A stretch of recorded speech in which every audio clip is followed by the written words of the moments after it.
శివకుమార్ గారు అంటే ఇప్పుడు బచ్చు శ్రీనివాస్ గారు ఒక మాట చెప్పారు. అంటే గతంలో రేవంత్ రెడ్డి గారు పార్టీ మేము రాజీనామా చేసిన తర్వాతే పార్టీలోకి తీసుకుంటాం, పార్టీ మారిన వాళ్ళని రాళ్లతో కొట్టండి అంటే ఇలాంటి ఘాటు వ్యాఖ్యలు చేసి అలా ఎలా మరి పార్టీ ఫిరాయించిన ఎమ్మెల్యేలని పార్టీలోకి ఆహ్వానించారు? గతంలో ఏదైతే ఎలక్షన్కి బిఫోర్ నిజంగా కూడా మీరు శ్రీనివాస్ అన్నట్టు కానీ లేకపోతే మీడియాలో డైరెక్ట్ రేవంత్ రెడ్డి గారు అప్పట్లో పీసీసీ అధ్యక్షుడిగా మాట్లాడాలంటలే. కాకపోతే వీళ్ళు ఎప్పుడైతే కాంగ్రెస్ పార్టీని కూలదోస్తాం అన్నప్పుడు ఖచ్చితంగా 10 మంది ఎమ్మెల్యేలు మా దగ్గరే ఉన్నారు అనుకుంటే మేము గేట్లు తెరుస్తాము అనే రకంగా మాట్లాడినప్పుడు పక్క పార్టీలకి వాళ్ళు రావడం జరిగింది. అదే వాళ్ళు అనుకున్నట్టు ఒకవేళ సిఎల్పి కూడా విలీనమైతే ఇప్పుడు రవి గారు మాట్లాడినట్టు కానీ శ్రీనివాస్ గారు మాట్లాడినట్టు అక్కడికే క్లోజ్ అయిపోయేది. వాళ్ళు మనం దీని మీద చర్చ కూడా జరగకపోయేది. అయితే పరిస్థితి ఏంటంటే ఎవరు చేసినా అది ఫిరాయింపుల చట్టం ఏదైతుందో దాన్ని ఇంకా నిజంగా కూడా పటిష్టం చేయాలా.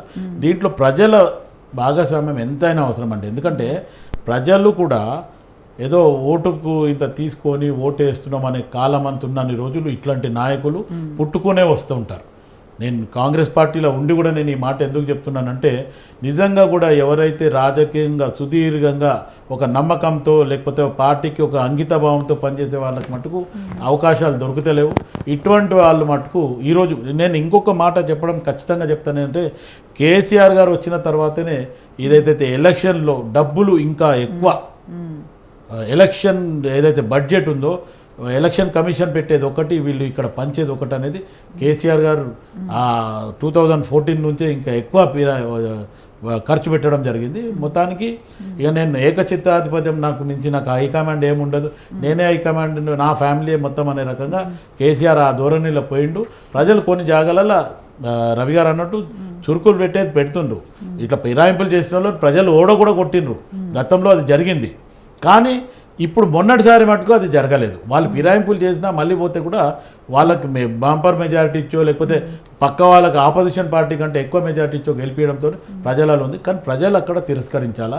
రెండోది ఈ ఫిరాయింపు చట్టం కూడా నిజంగా కూడా ఆలోచిస్తే ఒకవేళ అట్లా ఎవరైనా ఫిరాయింపులు చేస్తే వాళ్ళని నిజంగా కూడా ఒక 10 years వరకు మీరు చాలా న్యాయంగా మాట్లాడుతున్నారు. ఫిరాయింపుల చట్టం గట్టిగా అమలు చేయాలి అన్నీ మాట్లాడుతున్నారు. ఇప్పుడు పార్టీ ఫిరాయించిన ఎమ్మెల్యేలని ఎలా కాపాడుకోవాలి, ఎలా అంటే సుప్రీంకోర్టుల వ్యాఖ్యల నేపథ్యంలో న్యాయపరంగా ఎలా ముందుకు వెళ్ళాలి అని చర్చలు జరుపుతున్నట్టు స్ట్రాంగ్గా మనకు తెలుస్తోంది. నేను కాదంటలేనండి, చర్చలు జరుగుతాయి. మరి మీ అధిష్టానానికి వ్యతిరేకంగా మీరు వెళ్ళలేరుగా. ఇప్పుడు ఎవరైతే పార్టీ ఫిరాయింపు చేసిండో కాంగ్రెస్ పార్టీలకు వచ్చినామనో వెనకాల కూర్చోనో లేకపోతే టీఆర్ఎస్ వాళ్ళ వెనకాలనే కూర్చుంటే పైడి కౌశిక్ రెడ్డి వాళ్ళ మీద దాడి చేయడం కానీ లేకపోతే అసెంబ్లీలో గొడవ కావడం కానీ లేకపోతే ఎక్కడైనా పబ్లిక్ మీటింగ్ల దగ్గర వాళ్ళు పోతే మీరు టీఆర్ఎస్ అనే రకంగా మాట్లాడడం ఇవన్నీ కూడా జరిగినాయి.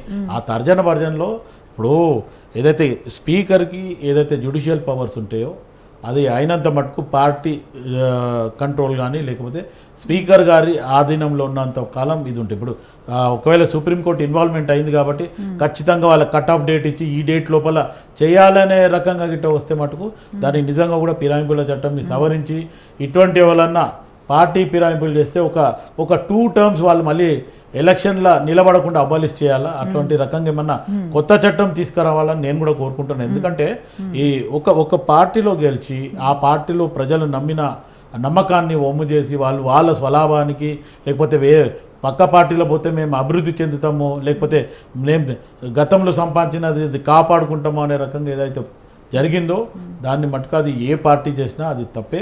ఖచ్చితంగా సుప్రీంకోర్టులో ఈ రకమైన సవరణ ఏదన్నా తీసుకొచ్చి అట్లా చేస్తే కూడా బాగుంటుంది.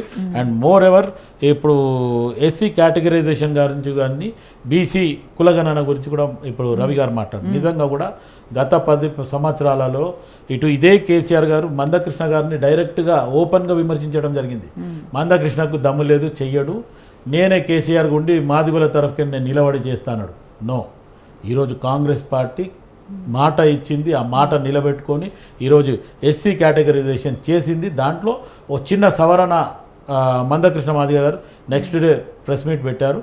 ఆ ప్రెస్ మీట్లో మాకు 9 వచ్చింది, 9 కాదు 11 పర్సెంట్ రావాలనేది ఆయన ఒక సవరణ చెప్పిండు. అక్కడ ఏం జరిగింది, ఎక్కడ మిస్టేక్ జరిగింది అనేది అది కూడా చెప్పడం జరిగింది. దాంతోనే ఆ సవరణ జరుగుతుంది. కానీ ఈరోజు కాంగ్రెస్ పార్టీ ఏదైతే డిక్లరేషన్ల మీద మేము ఖచ్చితంగా ప్రజలకు హామీ ఇచ్చినామో హామీ ఇచ్చినాం. నిజంగా కూడా ఈరోజు కాంగ్రెస్ పార్టీకి కానీ ముఖ్యమంత్రి రేవంత్ రెడ్డి గారు కానీ ఆ సబ్ కమిటీకి కానీ నిజంగా కూడా ఇంకొకటి ఏంటంటే ఈరోజు ఏదైతే అసెంబ్లీలో మొన్న ఎవరైతే మాట్లాడిండ్రో మన హెల్త్ మినిస్టర్ గారు దామోదర్ రాజనరసింహ గారు ఆ ప్రజెంటేషన్ కూడా ఎక్కడ కూడా విభేదాలకు పోకుండా చాలా నీట్గా జరిగిన సబ్జెక్టు. గతంలో కాంగ్రెస్ పార్టీ ఉషా మేరా కమిషన్ వేసింది, అవన్నీ సుప్రీంకోర్టులో మామూలుగా అడ్మిట్ చేయడానికి కానీ ఇవన్నీ ఏమేమి సపోర్ట్ చేసిందో చాలా పర్ఫెక్ట్గా చెప్పిండు. ఇంకోటి ఏమంటే సుప్రీంకోర్టులో ఏదైతే నిర్ణయం జరిగిందో ఎస్సీ వర్గీకరణ మీరు